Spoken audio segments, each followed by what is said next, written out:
on Ted Cruz's level of blessing and cursing Israel on that interpretation, we have been doing it that way for so many decades, going to every war that their leadership wants us to go to, right? And it has not brought any blessings. It's brought, like you said, corn on the cob for everybody, depression, lack of empathy, right?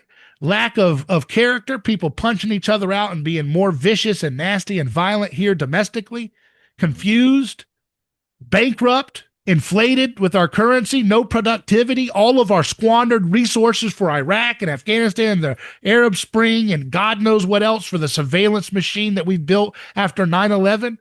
Mm-hmm. It has not been a blessing. By any standard, there has been no blessing.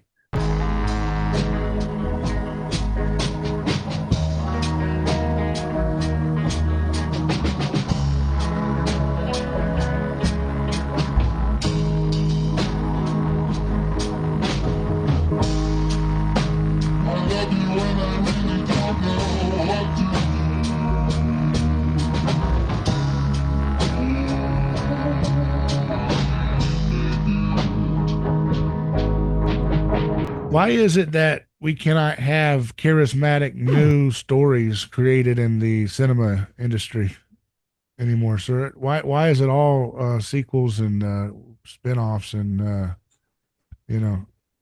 Is there Because is there a force that binds that away? They can't. They just literally can't do it. it's because there's an infection of deconstructionism in the culture right now. So it's not just that they're putting out sequels, it's also that they're deconstructing the earlier movies with the sequels. So if you see the Ghostbusters movie that you were talking about, it's about deconstructing patriarchy or whatever, and the idea that a bunch of dudes can get together and solve the problem. And the deconstruction involves that it's not that men are not tasked with saving the country or the world. Women can do it too. Yeah. And this it's same with the Star Wars. If you watched, yeah, I know very few of you did, but if you watched the entire like trilogy with the new one, the ending is basically giving a message that you don't have to belong to the actual Skywalker family to be like considered the chosen one.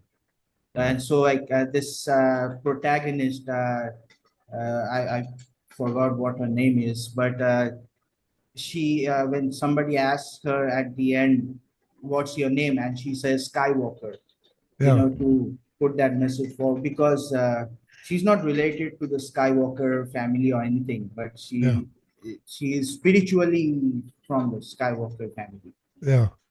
What do you think it does to a society that, like, when you see that Mario movie that came out a few years ago, and you see Japanese traditional culture that Nintendo represents hitting a brick wall of Hollywood stupid to get access to the distribution of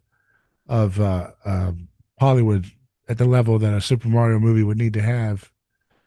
Um, and so they team up with that group, Illumination or whatever, that does they do those movies like Minions, and they made the Super Mario movie. But you can see in that movie that you have some of Nintendo's traditional, like, they're not so woke as they made Luigi, Mario's brother, black, right? They didn't do that, but they had to be woke in the sense of that the princess was doing that same thing that Surit you were talking about with the Star Wars. Daisy, what's her name? Daisy, and she comes. Daisy Ridley, I Yeah, think. Daisy Ridley, the actress, and she comes out of the package just slaying everybody. She can defeat the final boss in the first 10 minutes of the first movie of the three movie. Mm. And that same thing goes on with Mario, where he's trying to do the obstacle course and he can never complete it, right? And then he says, "Man, I don't know if I'm ever going to get this." And She says, "Oh well, it took me some tries too." And then he's like, "You're just lying to me." And she's like, "Well, yeah, it's true. I got it on the first time." And you look at that, and then you look at reality. If you have a boy and a girl, and you want to have them race, if you have kids or close to the same age, the Mhm. girl usually has to be given a head start by, I mean, the boy. They get a few seconds to they get a handicap to make it somewhat fair. Mhm. And that's the reality that all those kids know and experience if they ever go to a playground or go outside in their backyard. They Mhm. all know that, but Mhm. yet they're still being living in a movie world where there's this fantasy where Mario came and he came and finished the thing that he's designed, and Princess Peach, who was never the main character, just aces it in the first second by nature of being a female. So the Mhm. question is, how long will that kind of delusional bullshit continue in society? Before it just cracks and goes back down to reality. It seems like it's a revolution waiting to happen. All you got to do is just make a really good movie that has just reality back into it. And I think if you do a really winsome movie with charm and adventure and all this, I think it will self correct pretty quickly. It could, in terms of mimetic cascades towards normalcy again. But of course, there's an ideological agenda to try to do something with Hollywood. Hollywood is kind of like a medicine they want to shove down people's throats, right? Mhm. Mhm. Yeah, that's a I mean that's an interesting thing to think about, but it's sort of a, what do you call it? Carryover from the Me Too movement, feminism, um, and essentially what, care for the victim, right? And um, I mean, I think of it like this, man. It's like Christianity is sort of a double-edged sword, right? So there's the care for the victim, but then there's also sort of this ultra care for the victim, right? Like this, Peter Thiel calls it like hyper Christianity, right? Yeah. So when you have a hyper Christianity, everybody who would have been considered a victim, right? That's women, the elderly, and the disabled take leading roles, right, or star positions, right? And who is considered the villain? It's always a man, right? And so the man has a choice to either be good, right, and sort of care for the victim in a way that's not going to be domineering or subjugate or demanding or commanding, right? He has to be sort of clumsy or foolish or not have a leadership role, right? He has to sort of be um you know kind of like, remember that show, Everybody Loves Raymond, Yeah. Raymond Royal. You kind of got to be like him, the the guy that is kind of very selfish. He's still kind of boyish. He's still kind of childlike. You know what I mean? He's a mama's boy. Everything is his mother knows best. If my wife gets on my nerves, I'm gonna go tell my mom. You know, um, or or you have to be like Mario. Like I'm never gonna get this right. You know, I have to have the woman to tell me, all you have to do is just believe. You know, just have courage. You can do it. You know what I mean? So That's such a demoralization campaign for young boys, because yeah, it is. it's like a psyop. They're not living in the world we lived in where Mario was always the winner on your game. Their Yeah. world is Mario is this loser who can't get it done, but he's a plucky little loser that somehow gets pulled across the finish line by courage or something, which is just pretty self. It's like I mean, there's truth to it because people aren't perfect, so they're trying to emphasize it's very female coded. Like you're not perfect, you're just as you are, and you can be dragged across the finish line if you love yourself and be true to thyself. It's pretty But much. see, Christianity has but this is also the flip side, right? Yeah, Christianity has aided and abetted that. yeah, The West has aided and abetted that, right? And that is the ultimate issue, yeah. is that men have aided and abetted that. But what would have happened if they made Super Mario, because it's Japanese, so it gets a little bit of a pass? Like anime culture is very popular in America, and it still has some, traditional kind of, gender It does, but connection. Japanese culture has also been feminized. Yeah, I know. I get. Yeah, It has been completely yeah. defamed. But they're not. But it's not to the same way of the hyper Christianity of the West. I Not think like. it is. A lot of men in Japan commit suicide. No, It's I way get. worse. It's way worse in Japan because It's not. But it's not like it's you go below girl the feminism. fertility. Yeah. It's literally like unrecoverable population. Yeah, I It's think like, no, but I think that the population decline has bigger forces behind it besides just their feminization of their men. That's No, certainly no, it part of it. doesn't, because the women don't want to have children. yep, They say they don't want to be tied to a man. I've seen it in documentaries, bro. Glory to God. Women control it's a it's lot. They horrible. control the home. When you watch, I don't watch anime, right? I watch Japanese shows. Even the girls talk disrespectful to their fathers. Now, when I was in Japan and back in my day, when I was in Japan and I went to various different cultures, I went to Tokyo, Kyoto. I lived amongst the people for weeks in their homes. And the Japanese family that I got to know in particular was a classic, in my opinion, old school, what you would expect from old school America. The wife would come out and make these little baked eggs. They would slice up these eggs in half and put some kind of sauce on top of it. And she'd bring that out as a tray. And the husband would sit there and we'd sit on the tatami mats and watch Terminator 2. And then they'd say, "What does this word mean, David? Holy shit." I'd say it's a bad word, and they would say, "Oh," they laugh, and then she'd come out and bring us some green tea or some stuff like that. That was some good times. But everybody Yeah, was happy. That was in 2003. I'm sure it's right. changed. Probably got degraded a lot since then. But Yeah, Yeah, it's become worse because I watched a documentary where like alarming number of young men are dying alone in their homes. well, No, and their bodies are not being found for months on end. I just know And that Nintendo still makes Super Mario the hero. He doesn't make him a transgender, so it's not the same way as a West thing. because that doesn't sell.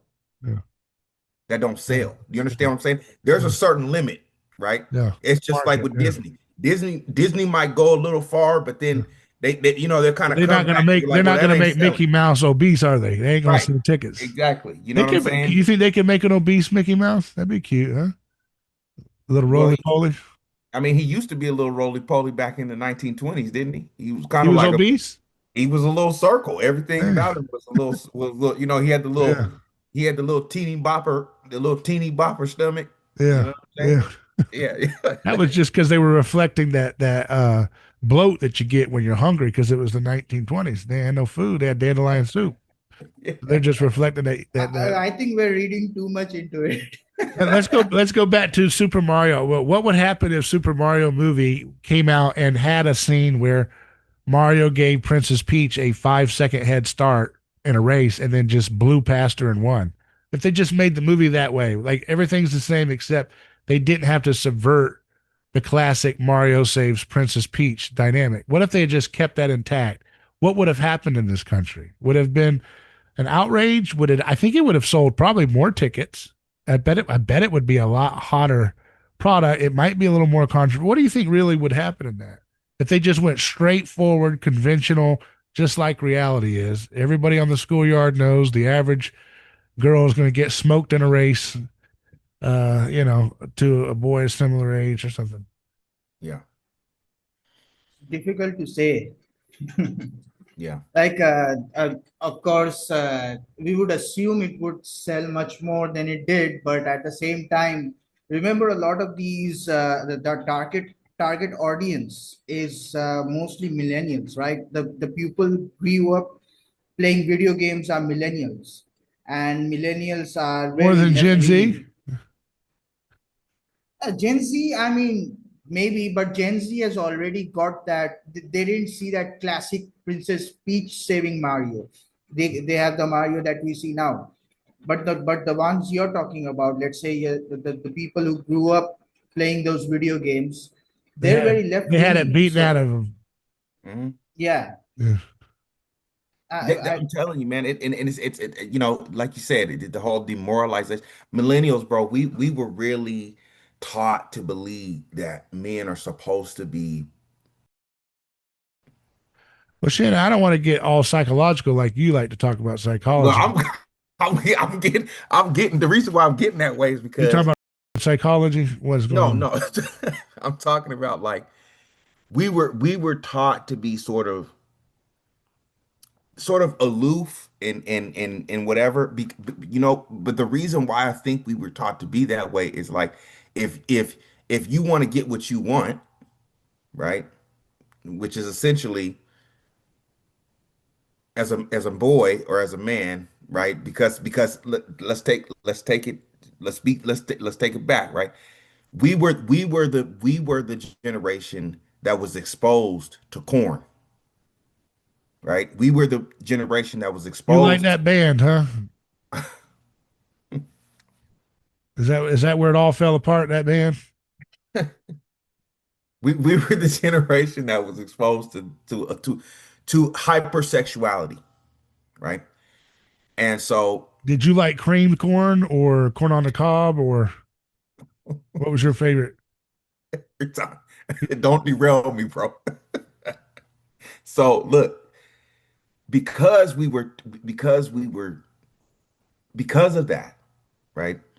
Our generation was also taught that, well, if you want to have that, you gotta be subservient. You know, you gotta kind of be you know, you gotta kind of be dumb.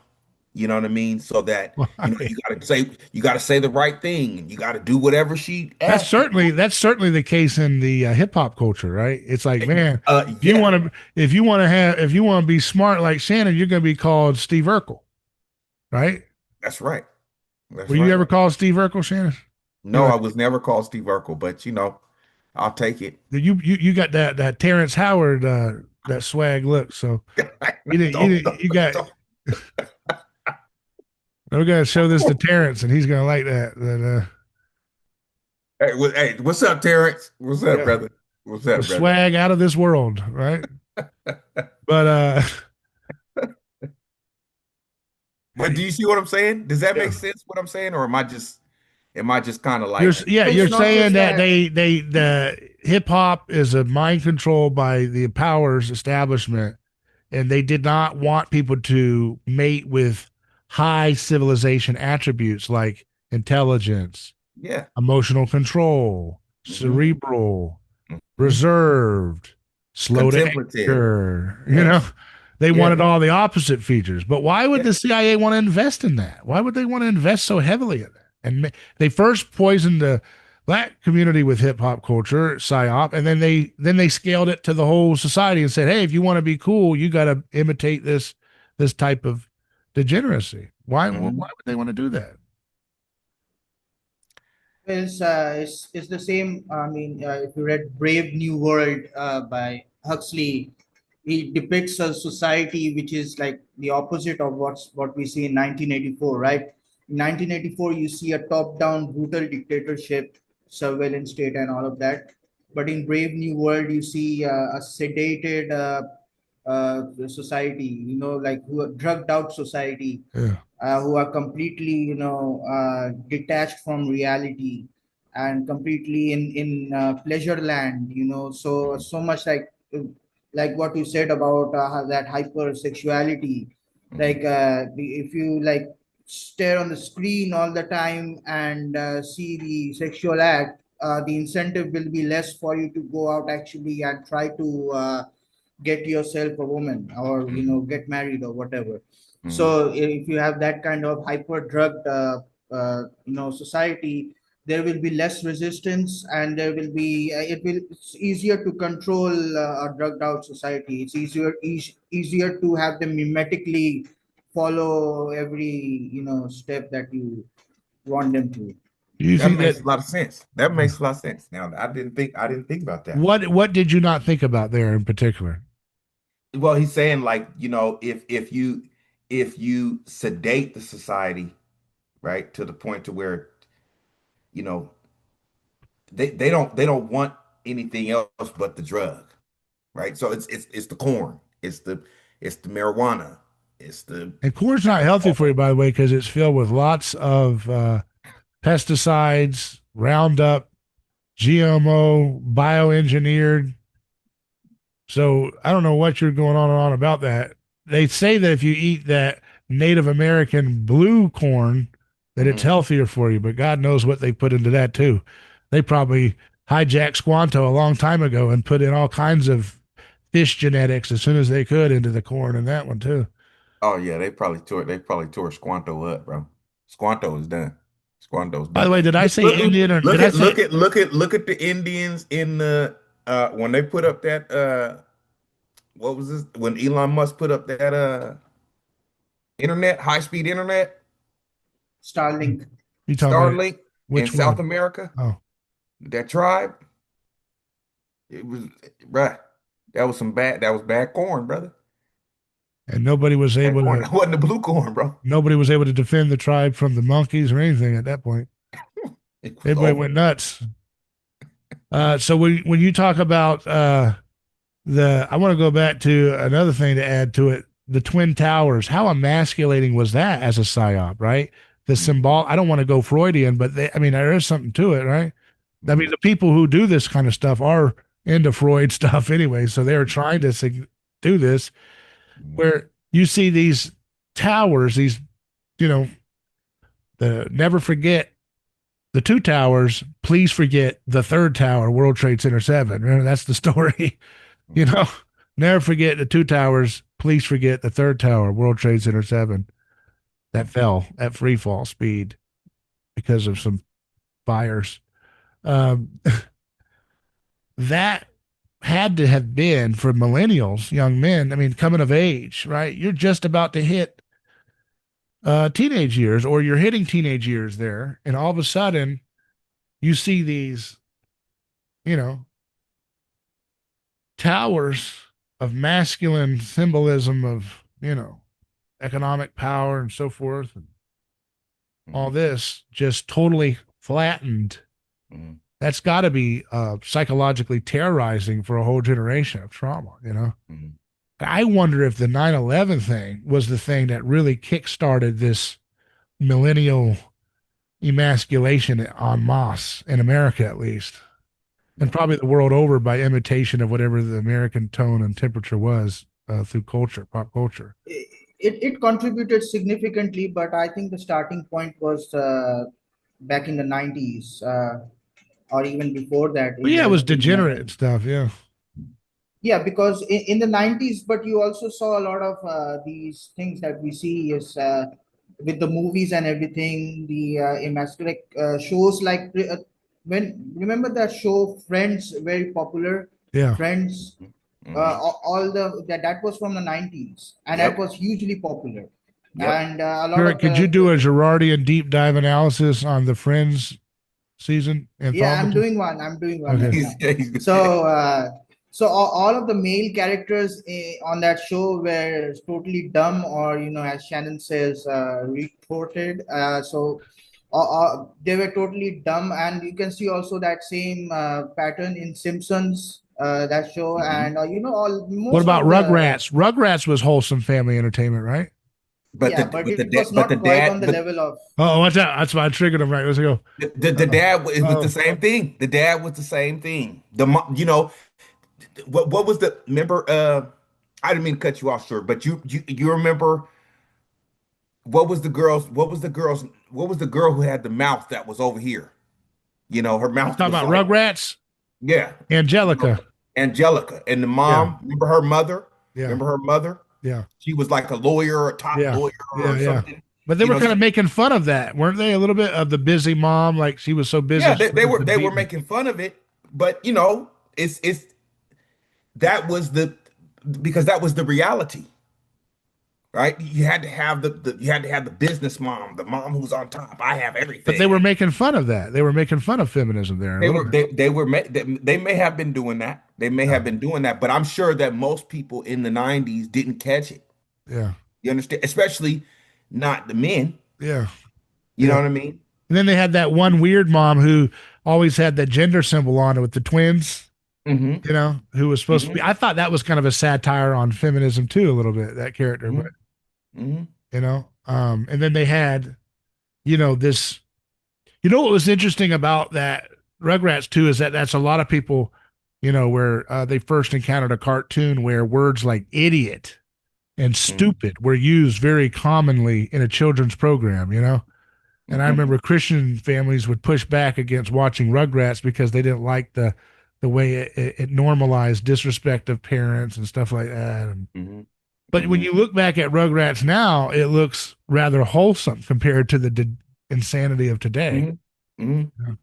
Yeah, and I didn't mean this, and like with Everybody Loves Raymond, I didn't mean this, because that was even though it was sort of subversive in the sense that the man was sort of childlike, Yeah. it was still a family unit, Yeah. right? Yeah. You didn't see two men being together, you know what I mean? Yeah. It was a husband and a wife, raising children and everything, you know what I'm saying? But I liked the grandpa, the Hmm. dad, Hmm. Yeah. he with the missing hair on the top, Yeah. you know what I mean? Because it kind of he was the reverse of his son, Yeah. you know. He was the reverse of his son because he was always bashing the wife, you know what I'm saying? The mother, you know what Yeah. I'm saying? Like I'm not doing. You don't tell me what to do. Get out of my face. What? Make me a sandwich. You know what I Yeah. mean? Whatever, whatever. But you could see those dynamics, and certainly, I think in the early 2000s, you sort of witness things changing very fast. You know what I mean? Where sort of the whole idea of a woman being the leader outside of the home Yeah. was the archetype or something, you know what I mean? Instead of being the controller of the economy inside the home, right? The controller of the hearth, right? Now she's the controller of the Hearth is like a slur. You can't say that word anymore. oh, I That's a can't hate say word. that. You can't say the word Oh, hearth. okay. Well, I That's just thought that straight up was patriarchal. okay. Well, That sounds That like you reminds put sorry, people I me in didn't. bonnets. Sounds like you're putting people in bonnets again, Shannon. about the 9/11 thing, David, that you mentioned. What it, I don't mean to get too off topic here, but what it noticeably did is that it drove a big wedge between the left and the left sympathy for third world militant groups. Because Mhm. remember, before that, it one thing was very common. You would see leftist militant groups and Islamic militant groups allied together a lot especially during the 70s and the 80s and all of that. So when once 9/11 happened, that totally disappeared. What instead followed was the 9/11, the attackers were looked at as the logical consequence of religion, patriarchy, and so on. So the narrative was reframed where, like, if you want a patriarchy, if you want a theocracy, if you want any of those things, you will most likely be like the hijackers that did 9/11. Mhm. And that's why the liberal society must push back against traditional values and masculinity and all of that. So Yeah. that was how the narrative was framed after, and we millennials saw that, like But I think yeah. I think 9/11 was also a very assault on men because beyond just those movies you guys have been talking about, because it's one thing to watch Rugrats or whatever, other movies and say, oh, it's been going on. No, but when you see something live, and for the first time, America has been hit at home, and it's been done so in this dramatically humiliating way of these grand towers, some of the biggest in the world, just collapsing on their footprint from it. It looks so humiliating and de motivating. You know, it's like, what's the point of dreaming big and building big towers anymore when these things get popped off and fall on their footprint from little planes? No one's ever seen that before. And of course, there's another subtext to what I'm saying here, right? Is that when you can convince people to believe things which are extraordinary and very rare, if at all ever happening in history before, what does that say about the future? And what does it say about reality itself? No longer is this subversion contained within the liminal space of dreams and movies and nuttery in there. Now you watch the evening news and they're selling you on this ridiculous idea that these World Trade Center, things that fall on their footprint, extraordinary happenstance that's never happened, including World Trade Center 7. And all the experts tell you that this is just normal. It's just happened this way. And yeah, you add that layer in, like Surit said, about, well, don't be wilding out like a man, or don't wild out like a wild religious guy, because that's nut stuff. You're just a psycho. And then you see that happen, and then all of a sudden we go off to these. So then the young masculine energy, oh, we're gonna go fight this. So Right. they go off to Afghanistan, and that turns out to be a total slog disaster. Well, that's the And they thing. go to So Iraq, and it's another lie. And they keep bleeding out that masculine energy in this humiliation ritual for over, the, the, the that's to whole all the millennials. And that's why they're so desperate to go back before 9/11 to watch the Disney, whole you know? the whole thing is that we ended up doing that anyways. So the trying to turn away from the extremism or whatever that we saw over there, we Yeah. ended up matching that, Yeah. right? We became the doubles, In right? what We way? The Yeah, I became the mean, extremist feminists? no, just the men going off to war, Oh, yeah. Yeah. fighting and whatever. But Because that was again a humiliation, because it was all lies about why we're in there. We let Osama bin Laden go, Mhm. and then George W. Bush. I mean, what a psychological terror to have such an idiot as your president for 8 years. You know what I mean?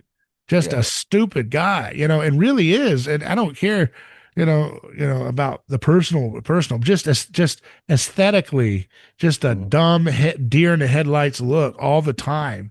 And that's your symbol of, male leadership, a fumbling, feckless liar who Mhm. can't get any war completely conquered, but talks a big game. I mean, think about what that does mimetically, right? Mhm. The young men, okay, I'm gonna talk a big game and be a fumbling, impotent, dumb idiot like him. Like going back to your we got to be dumb to be successful. George Mhm. W. Bush was perfect for that as a Mhm. symbol to say that's what it looks like. Then Mhm. comes Barack Obama, right? And here's this, oh look, I'm smart, I'm a professor, Mhm. and I'm going to give you peace. And then he walked into that wood chipper that goes on when you go behind the scenes, and they sat him down, and he didn't fight it. They said, we're going to run this operation just like we're going to do with Biden with that auto pen later on.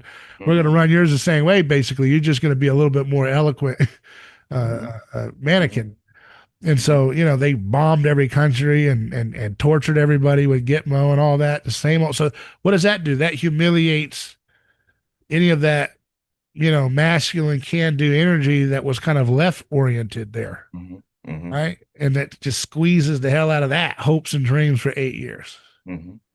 and then you get Trump, and then it's like, here we are in the middle of it. But, Mhm. um, not only does it stop the can-do spirit and strips away the creativity, it makes men expendable, right? It makes them totally, you can send them off to war to die for your stupid world nation building projects and all of that, Mhm. and it's like they have no value outside of that. And that's what these conservatives, so-called conservatives of today, don't get, is that they're trying to restore traditional values. They pretend to do that, but at the same time they're pushing for these endless wars and push countless men off of the face of the earth, and put society back in a place where families can't be formed anymore. Because if you Mhm. have thousands of men serving overseas, fighting some strange alien, then you will have nobody at home maintaining and sustaining the home, and you will have a generation of single mothers all over again. Yeah. Well, it's also interesting. I don't think they're going to get away with ever doing a full. I talked to Scott Horton yesterday about this current conflict with Iran, and he said that there's very few neocons who are openly advocating for a full ground invasion of Iran. That's a very extreme position, even in the neocon world.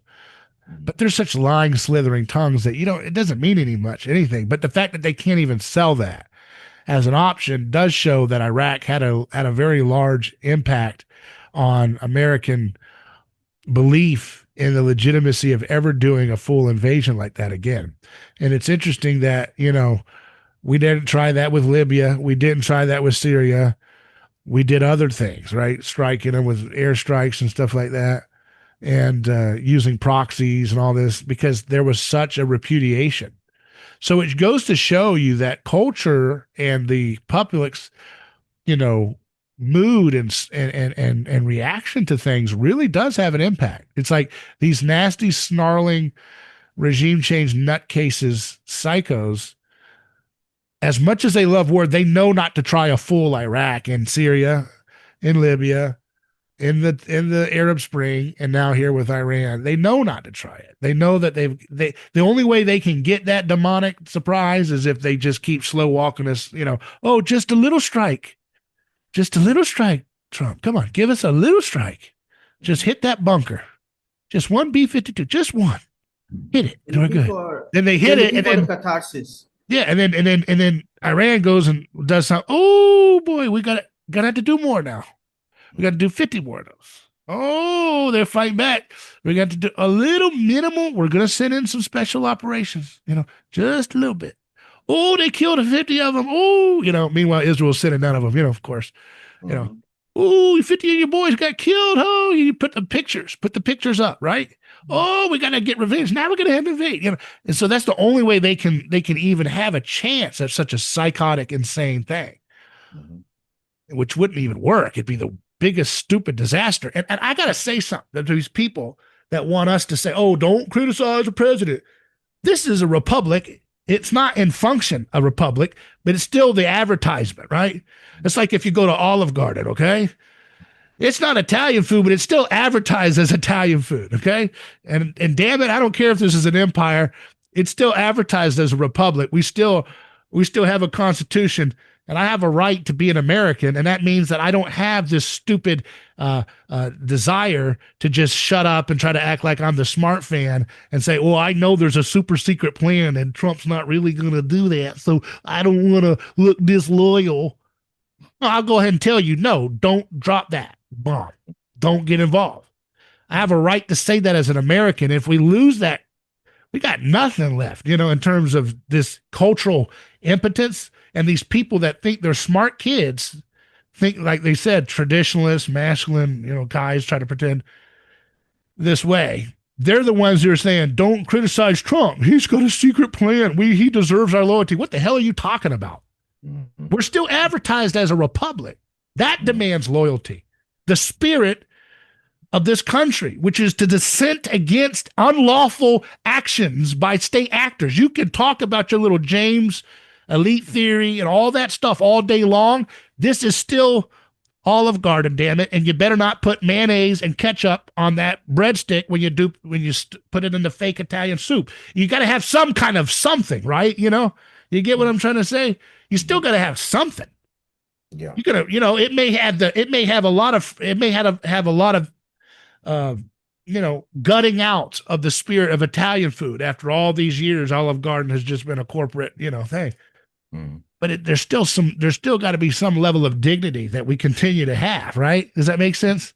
We're not going to be saying, okay, bring out tacos warmed up in a microwave at Olive Garden. You need to at least pretend to be Italian. Yeah, yeah. And that's the way I think about it. Is like this attitude. I'm going on a tangent, but it has something to do with what we're saying. I think this attitude that these people have that I've seen is really irritating me, because it's, oh, don't you say nothing. You got to give him your full undying support as he plays footsies with globalists. Mm-hmm. I don't care, man. You got some secret little plan. That's great. I will clap for you if you stop this war. Be glad. That's what a citizen and a sovereign citizen has a right to do. Mm-hmm. Is applaud. Okay, we're not having a war under your watch. Thank you. Good.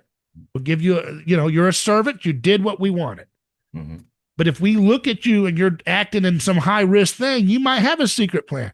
It's kind of like, I'd say, if Trump said, I'm going to murder a kitten tomorrow on live television.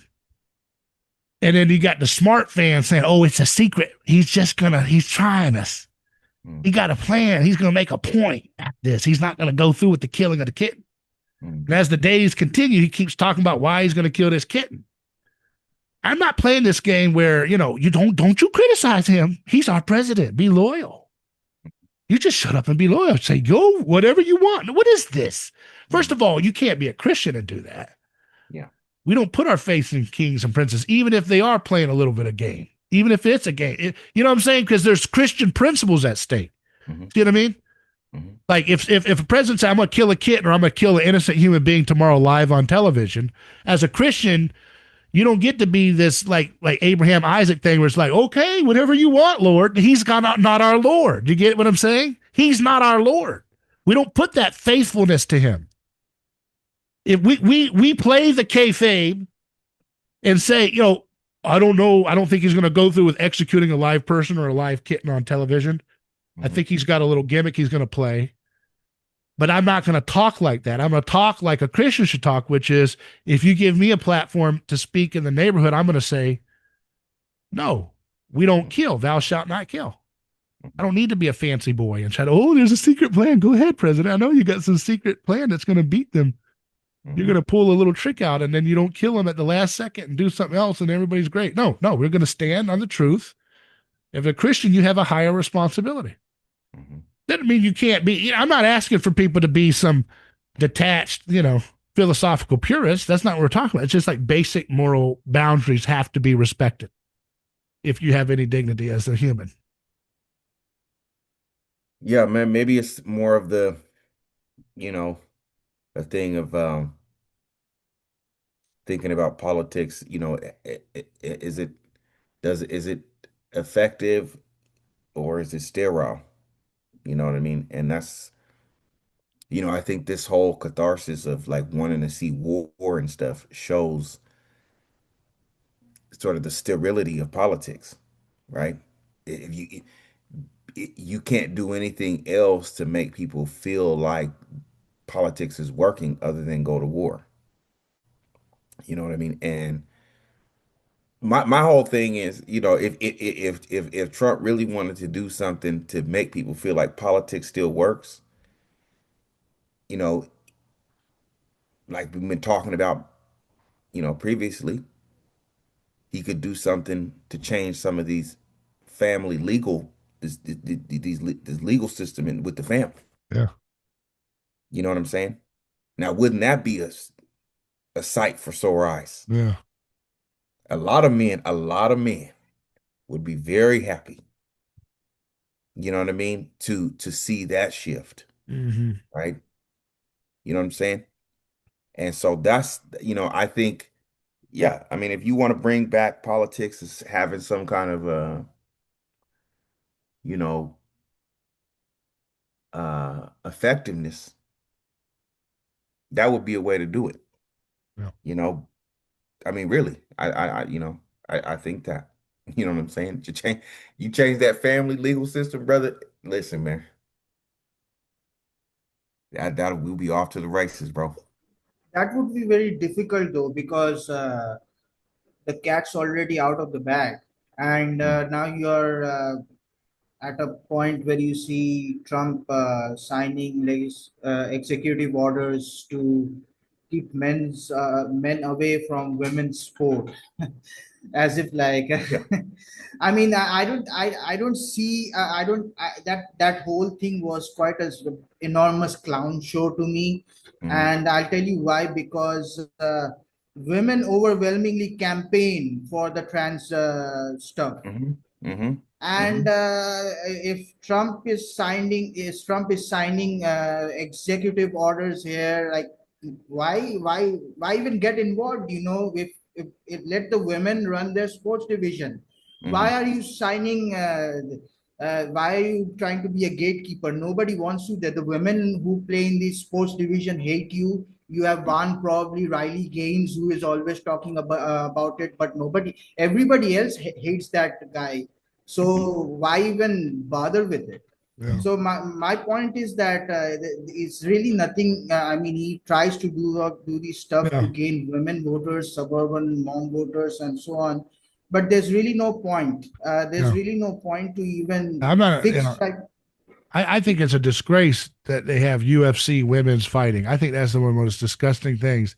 How can you be a society and sit down with your friends eating chicken wings or something and watching women beat their faces in when they're like, blue and swollen faces? And I'm like, what the hell is this? What a stupid society that is.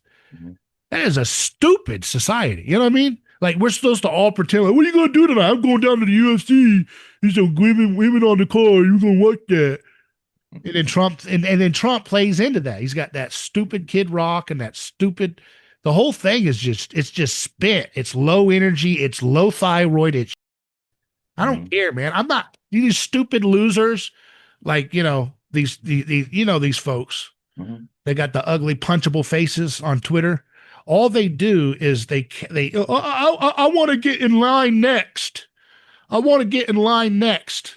So I'm going to kiss Trump's, tail.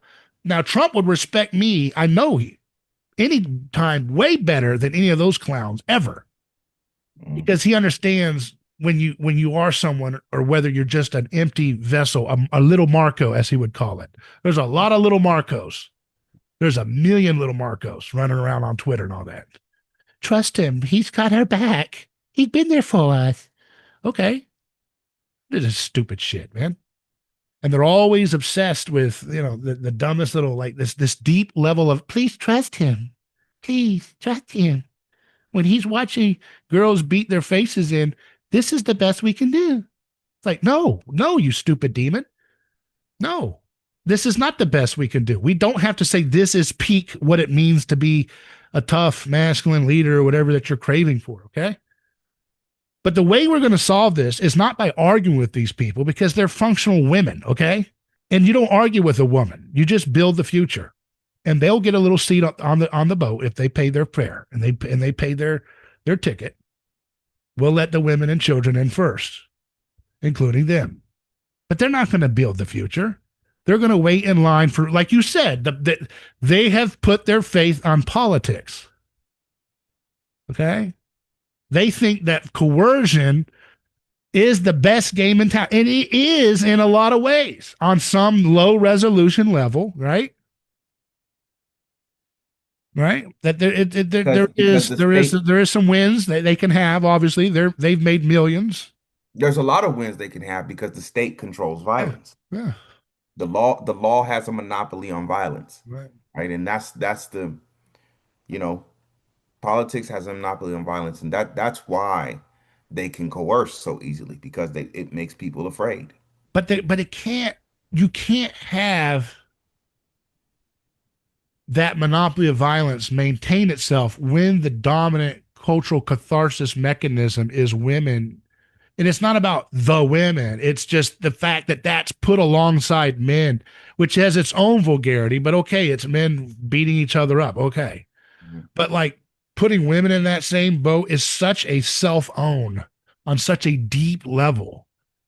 Yeah, but and you can't play in that world and then come out unscathed from the moral of what's going on. That's what that is. The difference is that is that another word we're going to get drone strike for? Okay, go ahead. The difference is that women get to choose to be in that arena and not. You see what I'm saying? Women get to choose to be feminine and lighthearted and all this type of stuff, and they can also choose to be very vindictive and coercive and manipulative and everything else. As a man, if you do like that, what are they going to say? You're acting like a woman. It's just what you just said. You see what I'm saying? If you're a man and you act manipulative and coercive and vindictive and all the things. That's why a lot of the conservative influencers in the millennial world and older Gen X are gay. Okay. Yeah. Because that's the kind of catty little, it's high estrogen, or I don't know what it is, but it's this manipulative. I'm going to get you, and we're going to have our soldiers march out, and our soldiers are going to have better outfits than yours. It's like, how can you stand for something when you don't really stand for anything? And I think, it's a shortcut to have that kind of power, because real power, look, I'm not saying that you can't have a place in using politics. I'm not an absolutist about these things, but I just think that when you have all these young influencers corralling young men towards these kind of, like you said, what was the word you used? Impotent results of politics. Sterile. Okay. Yeah. I like that word, sterile, because that's what it leaves you, If just think about the physiological thing we're talking about here. If you're listening, you're a young man or woman, we're talking about the men issue primarily today. When you watch these influencers tell you, oh, we got to get this guy elected, and oh, we got to trust this president, and oh, Rand Paul, we really need you to pass this big bill. When that becomes your thing, that's like what you focus on all the time. What are you doing? You're not focusing on your health. You're not focusing on your metabolism. You're not focusing on improving yourself and the really embodied part of your life, which is everything. You're not thinking about, if I get my circadian rhythm better and I get my metabolic health better, then that will improve my relationships. You're not thinking about that. You're thinking about this. You're putting all your energy into this is the big focus of change in a positive way, which leaves you totally floundering. Now, am I saying that obviously there are people who are following health and fitness culture while still getting interested in what Ben Shapiro tells them to be interested in today? So they're not mutually exclusive, but there tends to be a kind of vacuum. Power tends to concentrate in one direction, and a lot of people are really focused on complaining. Even what you're saying, Shannon, is like, well, we got to change those laws. I want to change those laws too for families. But how do you actually do it? My opinion, it's not that there's one way.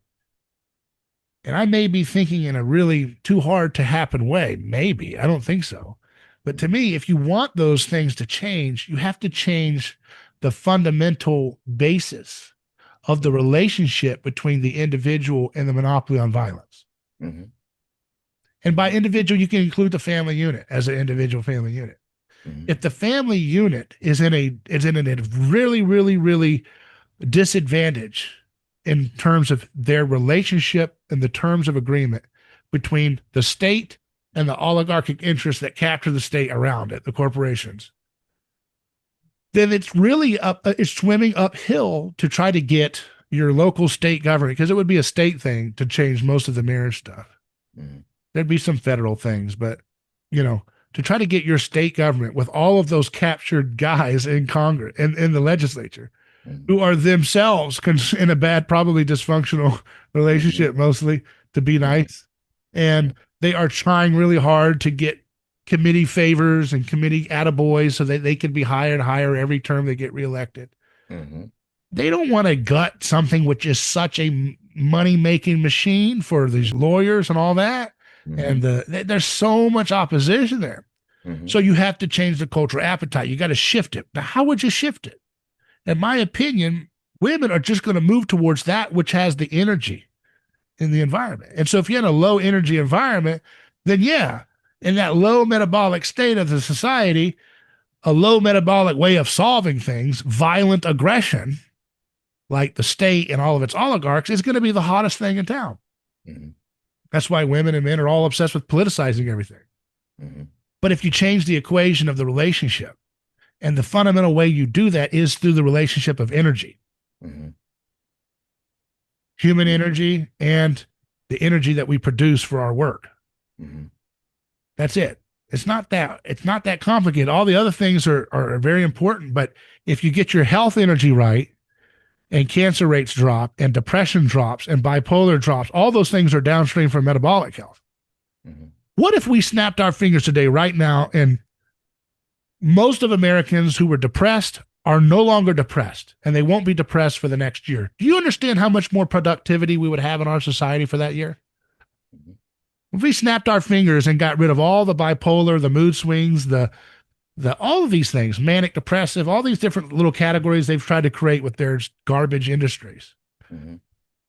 You can imagine how much compounding value and how much compounding productivity and mimetic positive mimesis of like what would happen with that, right? Mm-hmm. And so imagine if you could change the environment there and at the same time change the environment of your energy. When you see a war, you don't got it. You know that you don't want to talk about a humiliation ritual. Surit doesn't know about this humiliation ritual. He wasn't in this one, right? Mm-hmm. Having to fill your gas tank up and see the price going up because those are over there, you know, mm-hmm. playing footsies with war again. Mm-hmm. And you're thinking, good God, they created this combustion engine technology over 100 years ago, and I'm still stuck in this dark age, artificially constructed through politics, where I've got to watch that price just go up when I shouldn't be using this fuel as the primary mechanism of moving around this beautiful country. I should have ocean water powering my car or whatever.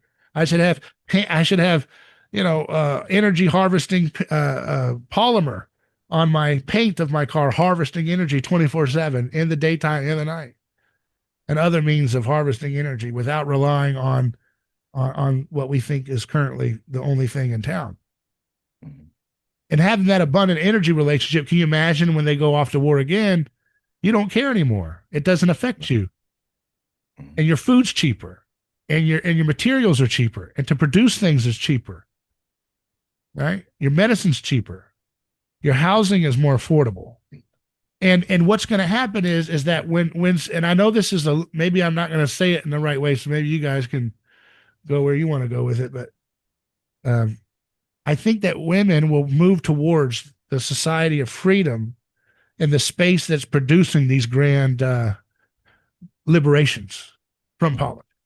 Mm-hmm. It's like whoever's, you know, the Moses, you know, let's use a biblical analogy, the Moses movement that gets people out of Egypt. Because we're in Egypt in that sense. Mm-hmm. No energy, resentful, mm-hmm. tired of everything going bad, you know. Mm-hmm. Manipulated, coerced, mm-hmm. used for wars, paying the piper with gas that we shouldn't have to pay for at prices we shouldn't have to pay for because of other people controlling us. How do we get free from that? I think the people who spend their energy doing that will create a cultural movement away so that at that transition period, and I don't know where it comes in, it will be very easy and momentum-wise to change those laws to make them more family-friendly. Does that make sense? I think in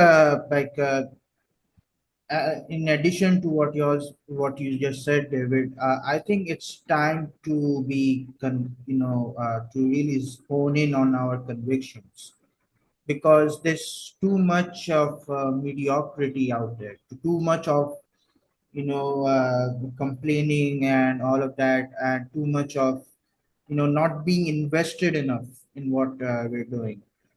And it's really like in terms of Christianity, there's too much of people who are like allowed to get away with a lot of nonsense things, like what Ted Cruz said yesterday. Was it yesterday or was it? Because Christ said that you are identified by how loving each other. That's how you identify each other, right? That's how the world will know you are Christians. That theology of that Ted Cruz said, he said, look, it's very clear for me, Tucker. I grew up that the Bible says, if you bless Israel, you'll be blessed. If you curse Israel, you'll be cursed. And then Tucker's like, well, what's Israel? You know, so what does that mean? So you unpack, it's a trivial, stupid level of analysis when they do that. But here's the thing. Here's why it's attractive, right? I'm gonna take it right back to my theme of my show. Metabolism. You cannot buy that stupidity, truly, if you are in a high state of healthy metabolism. That theology only works because of impaired thyroid, which 90% of Americans have. So, in other words, you actually can energetically get past this. And God wants us to get past this because he wants us to have an abundant life. But that, see what he's appealing to, because Ted says the line, he says, and Tucker, he says this like, I've heard this so many times. Mm-hmm. I want to be on that right side with God. Mm-hmm. What does that mean? You're saying you have such deep death anxiety. You're afraid that God's going to hate you if you don't support Israel. And I said, well, wait a second. So you're stupidly saying that Abrahamic covenant, which Paul clearly and many other places in the text clearly shows that was given to Christ, and that means those who bless Christ's body are blessed by God, and those who curse Christ's body are cursed by God, meaning you follow Christ's way and you're blessed. Mm-hmm. That's abundantly clear, okay? That's abundantly clear. We have been on Ted Cruz's level of blessing and cursing Israel on that interpretation. We have been doing it that way for so many decades, going to every war that their leadership wants us to go to, right? And it has not brought any blessings. It's brought, like you said, corn on the cob for everybody, depression, lack of empathy, right? Lack of character, people punching each other out and being more vicious and nasty and violent here domestically, confused, bankrupt, inflated with our currency, no productivity, all of our squandered resources for Iraq and Afghanistan, the Arab Spring, and God knows what else for the surveillance machine that we've built after 9/11. Mm-hmm. It has not been a blessing. By any standard, there has been no blessing. Mm-hmm. I remember when these fools, what's his name, Falwell, was like, we have to stand with Israel and bless them. It's been 25 years. He said that it got worse and worse since he said that. Well, you could take that back to John Hagee. Yeah, take that back to John Hagee. Yeah. And see, this is the thing, man. We've been talking this whole time, but I didn't hear nobody say nothing about it being the church's fault. Everything that's going on is the church's fault. That's and right, it doesn't matter what denomination you belong to. It's the church's fault because the ministers, the priests, the bishops, the cardinals, the pope, they all sit there, and the archbishops in Constantinople, it doesn't matter who it is. They sit there and they don't say nothing. They all just yesterday keep talking a whole spiel, and they don't say nothing about the fact that a whole bunch of men are, all these problems that we have, right? And the fact that, blessing Israel, like the fact that he could get on to Tucker Carlson's show and say that in 2025 just lets you know that the church ain't doing shit. Because they don't know, because again, we have a low metabolism theology. I know this sounds crazy, but it all works together. Where's your thyroid located? Sorry, you were going to say something. Go ahead and say it before I go on this point. I didn't want to interrupt. No, I was just going to add to what Shannon said. It is the church's fault. That's why Christians need to grow up. We are speaking with people. We're speaking as young people that are not in these so-called halls of power of politics. So there's always a different calculus when you're in the game, right? And we got to be smart and wise and baking that into what we say. But we're playing the role that we have, right? Which is the role we have. And that role can change and morph into different things the way we God blesses us or whatever, it does different things. But my point is that, when you look at this whole foundation is built on a disembodied Christianity, and it goes across all the different denominations, because they all have a disposition generally that's popular, which faith is detached from the body. The body's kind of a downstream thing. So when kids get blown up in Iran, it's like, well, it's a kind of a body thing. It's not that important, because what matters about your Christ relationship is, do you believe in Christ? So that girl that got killed in Iran, that first rebel photo I saw, didn't matter because she's not with Christ. So we don't want that to happen. They always say it like, yeah, it just sucks, don't it? That is satanic. That kind of built-in acceptance that kids could just die for no reason other than criminals, and we're supposed to say God wanted that. I mean, it's just, to lie on those levels, like you said, is so warping of your spirit. And that mimetic warping contagiously spreads around the whole community. It just resonates and vibrates over and over again in a collective kind of, ping pong of energy. And it's all based on this energy level and the way your theology, like you said, Shannon, it is theology. You're right. Breitbart said, before he was, whatever happened there when he was killed or died, Breitbart said that politics is downstream from culture, but culture is downstream from theology, right? And so if you don't understand your theology or religion, and I would say maybe religion is a better word because it includes theology and anthropology, the rituals and the traditions. If you can't understand that stuff or you don't even want to try, you're just playing in the shallow pool. You're not in the real world. You're not in the game. Right. And that's what I think we have to kind of bring. That's what our calling is to try to bring that to fruition, to bring that bioenergetic and that level and the anthropological foundation, to bring those levels into cultural understanding and political understanding.